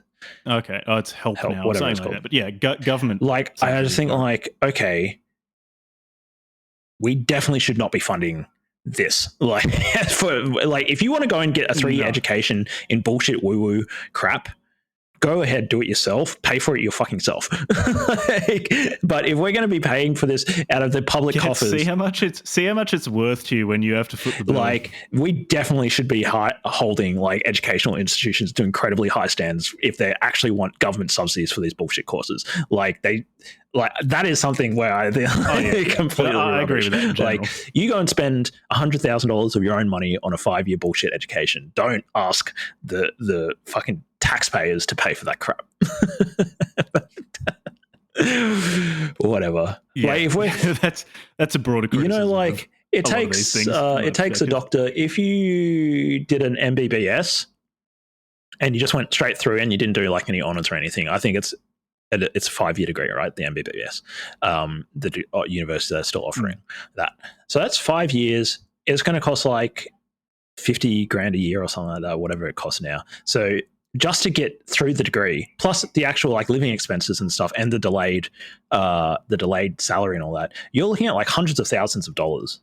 Delayed income. Like, you're looking at hundreds of thousands of dollars for a doctor to go through and become just a junior. That's how much it costs to get through. So, like, if we're going to be shelling out that much, and then the degree to which that's subsidized by the government, like, I don't know, was 50% or something, like, for people who get those, like, scheme, under the HEX Help scheme, like, if we're going to be shelling out hundreds of thousands of dollars to train up a doctor, we definitely do not want to be fucking around with like, oh yeah, like the meridians, man. It's not going to be helpful. Anyways, urine therapy. What if you do a 3-year undergraduate in urine therapy? Well, the beauty of urine therapy is it's quick to learn and quick to master, because you do your maintenance urine drinking. You have a good diet, and then when you're sick, you do urine fasts and urine rubs and urine compress. It's conceptually easy. There you go. You've got your urine. And then maybe you read education. the Bible so that you can confirm. Yeah, well, if you want a bit more theory behind if you want the you theory, have to you've got to read Proverbs. Well, there's one particular part of Proverbs. Is there anything else worth discussing? How about I close out with a really important quote, which really raises the stakes, actually, from just human health to human well-being and peace on earth, piss on earth, if you will. So, I quote, I will even go so far as to say that most of the troubles in the world are either directly or indirectly due to the same cause, nor will I exclude wars, extravagant though it may sound. Those men who foment or are directly responsible for wars are not normal and healthy human beings. Julius Caesar was an epileptic. Napoleon died of cancer of the stomach, and Hitler presents a neurasthenic of the most pronounced type. Goebbels with his clubfoot may be regarded as a degenerate, and the obese Goering at one time was a drug addict. Mussolini was another diseased type and suffered from some chronic internal trouble for which the doctors dared not operate. As for the late Kaiser Wilhelm, he was also abnormal and was born with a physical deformity. It is only very advanced souls who can exhibit mental balance in spite of physical disabilities, and such are comparatively few and far between. So, it's not only our physical health, but our moral health, which is at play here. Urine therapy will morally save us by physically saving us. This guy actually, there are definite notes of physiognomy. Yeah, 100%. Where an external or a physical illness is representative of some sort of moral failing. So all of these. So, urine therapy will improve your moral health as well. That's very advanced. And so all of these great tyrants, from Napoleon to Goebbels and Hitler, all have physical deficiencies as a consequence of their not drinking their own urine. Not drinking but because urine. John W Armstrong. You heard it here first. The Second World War would not have happened if Hitler drank urine. Because John W Armstrong has no physical ailments and is a perfectly morally upright person. He had like 150 years old, I think he was when he died, something like that. And imperfectly, he actually died because a non-piss drinker hit him with his car. He was actually still had the body of a 30-year-old. John W. Armstrong, moral pillar of the community, perfect health up until old age, because he drank his own piss. Wow. That's crazy. Yeah. I mean, are we just... I can't find when John Armstrong died, so I have to assume that he's still alive. Are we just punching down here? I mean, maybe we should try to take on like a book at some point that is like garbage, trash medicine of some sort, but like isn't drinking piss or eating human brains. I don't know if this is punching down, considering this cunt got published by Random House and Penguin. He has institutional backing. Man, you must feel pretty strongly. You don't often pull out the big old C word, Nate, very often. That's a rare one coming out from Jack. Yeah. You know what's funny about it though is with the being published by Penguin and or Random House for like decades now is like they're actually like, what culpability do those organizations take on in continuing to publish and promote people foregoing medical intervention? I'm happy that they're publishing something this weird and drinking their own piss. They don't have any culpability. I'm glad that they're publishing something this strange, but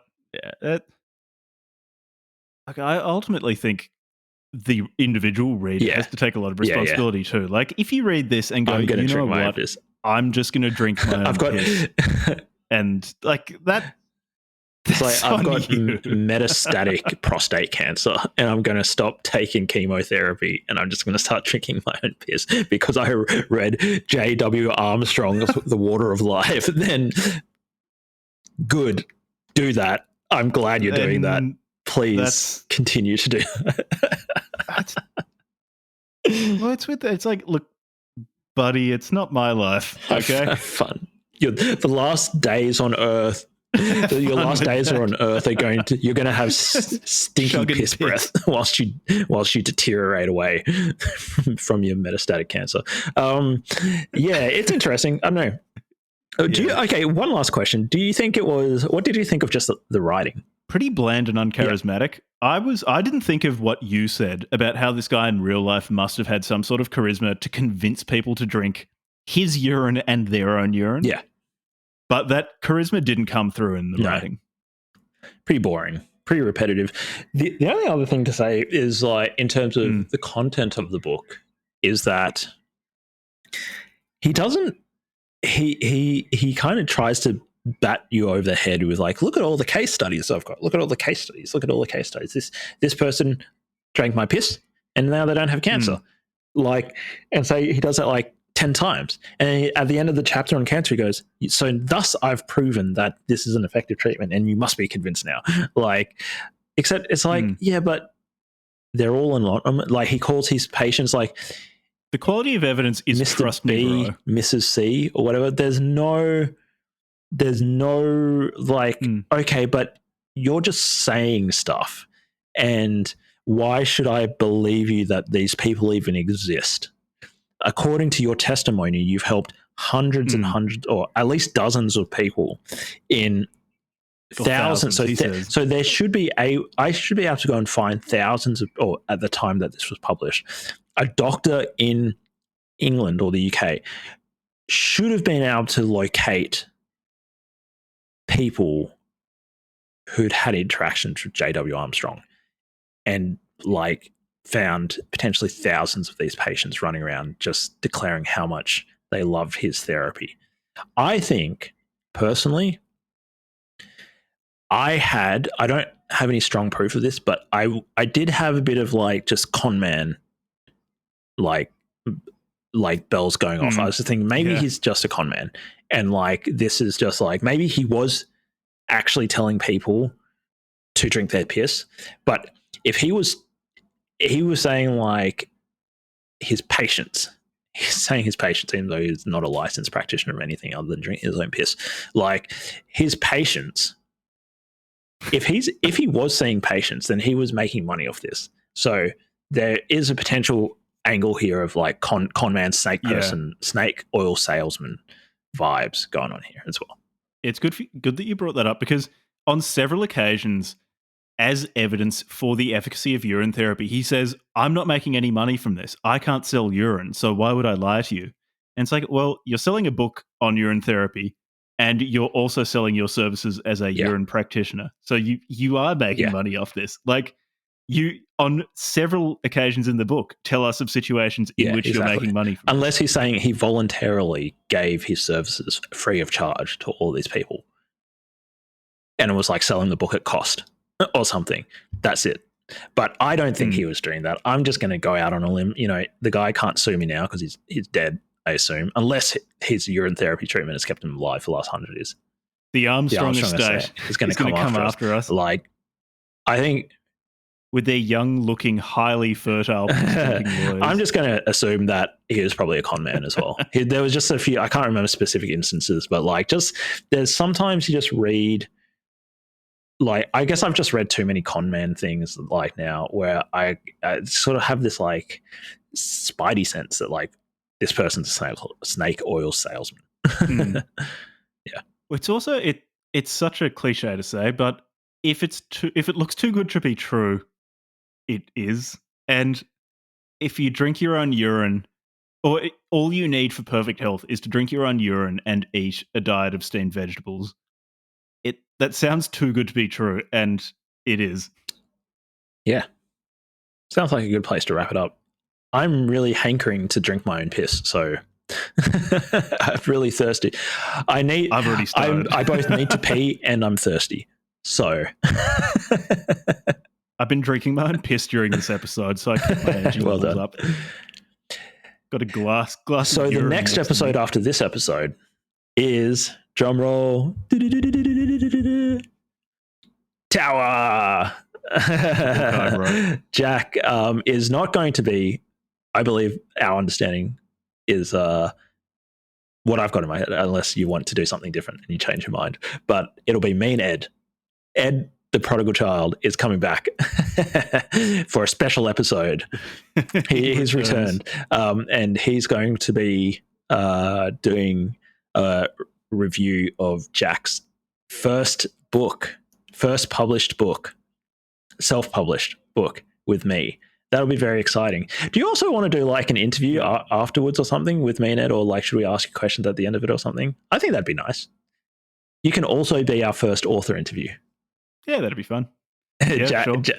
Jack, you're so cute, mate.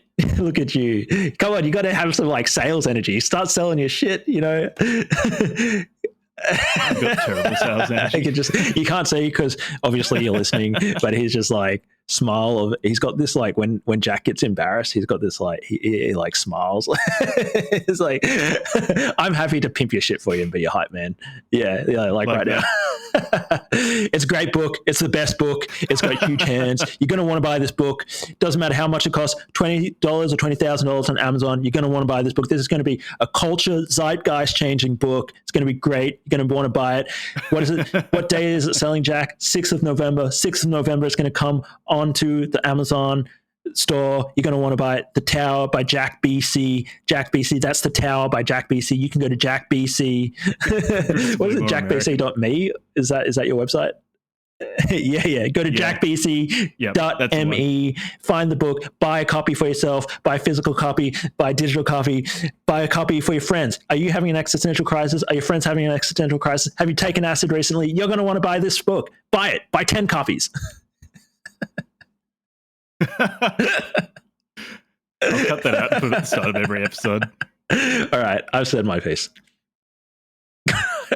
Nothing more to say about your book or about urine therapy. About the water of life. No. Yeah, this. Oh, actually, would you recommend this book? No. I don't know under what circumstances. What circumstances I'd fucking recommend this book. Like, it's wacky, but not fun. No, it's really wacky. boring. It's just, it's pretty dull. Every now and then, it truly is about 150 pages of this guy telling you about how he cures everything by making people. A random anonymous person gets some disease, they start drinking their piss, and then they're cured to the chagrin of the allopathic doctor who failed to treat them. So that's you've just read the book. That's basically the book. You have read The Water of Life. It was funny because John every now and Armstrong. then I would just giggle because I was just like, this is so fucking dumb. But we're more entertaining than the book. Every now and then I remembered, this guy's just talking about drinking urine. But that wasn't enough to offset. And I do think, there's a lot of people I disagree with by reading the books on this show. And I don't, make fun of the books, but I've never I don't think I've ever maybe with the Satanists encouraged people to make fun of them, but I think it's okay to make fun of people who drink their own piss. Like, if you know somebody who drinks their own piss, or you are somebody who drinks their own piss, you're going to get bullied. And actually, in this case, the bullying is fucking justified. Stop drinking your own piss. It's fucking ridiculous. Yeah, look, if you want to do it, go. I'm just gonna make fun of you. I'm not going to pretend to respect you for it. Yeah. And buy Jack's book. That's all I've got to say about this. Yeah, buy my book. All right. Thanks for listening. You go have a hot, frothy cup of piss.